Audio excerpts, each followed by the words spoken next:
नमस्कार मित्रांनो, स्वागत आहे आमच्या YouTube चॅनलमध्ये. तर आपल्याला माहितीच आहे आजच्या वेळेत सगळं जग चर्चा करत आहे मायक्रोसॉफ्ट ग्लोबल क्रॅशच्या संदर्भात.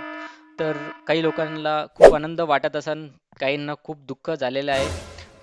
आनंदातले व्यक्ती तुम्हाला माहितीच आहे, जे की मोस्टली आय-टीचे एम्प्लॉयी एम-एन-सी मधले त्यांना खूप आनंद वाटलाय, कारण की त्यांचं जे वर्क आहे ते थांबलं होतं आणि ते एन्जॉय करत होते पूर्ण फ्रायडे. त्यांना वाटत होतं की हे इश्यू लवकरात लवकर रिझॉल्व्ह व्हावा नाही पूर्ण दिवसभर, जेणेकरून त्यांचा वीकेंड एकदम चांगला जाव.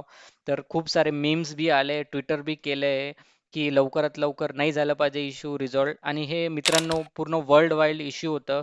मायक्रोसॉफ्टचं ऑपरेटिंग सिस्टीम जे की ग्लिच होत आहे. तर मित्रांनो यामध्ये खूप कंपन्यांचं नुकसान झालेलं आहे करोडचं.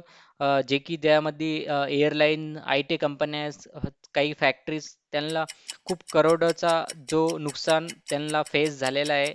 कारण की तुम्हाला माहिती आहे, एखादं सिंपल मेल जरी तुम्हाला सेंड करायचा असेल तर तुम्हाला ऑपरेटिंग सिस्टीम पाहिजे असती. तुमचं लॅपटॉप ओपन पाहिजे असतं, आउटलुक किंवा जीमेल थ्रू तुम्हाला ॲक्सेस पाहिजे, तेव्हाच तुम्ही मेल सेंड करू शकतात. किंवा काही फाईल अपलोड करायचं आहे, काही सेंड करायचं आहे, तर तुम्हाला कम्प्युटर हवंच पाहिजे.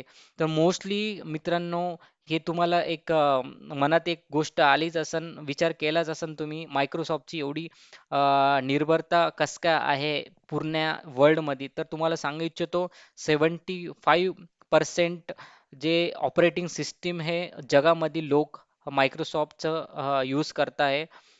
तर याच्यामध्ये फक्त पूर्ण जगाला फटका बसला, या इश्यूचा लॉस झाला मोठ्या मोठ्या कंपन्यांना, बट फक्त 2 देशांना ह्यामध्ये काही फरक वाटला नाही, जे की रशिया आणि चायना.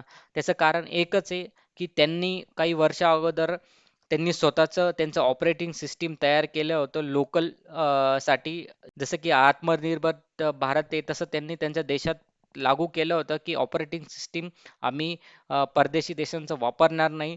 तर रशिया आणि चायनानी स्वतःचं या इश्यू जसं घडलं तसं त्यांना काहीच इम्पॅक्ट झाला नाही त्यांच्या देशामध्ये. त्यांनी स्वतःचं ऑपरेटिंग सिस्टीम यूज करून त्यांचा जो कारभार आहे ते पूर्ण केला. बट बाकीच्या जे देशांनी ह्यामध्ये हे तुमच्यासाठी एक लेसन आहे, एक धडा आहे, दक्षता घ्या. Specially for Bharat.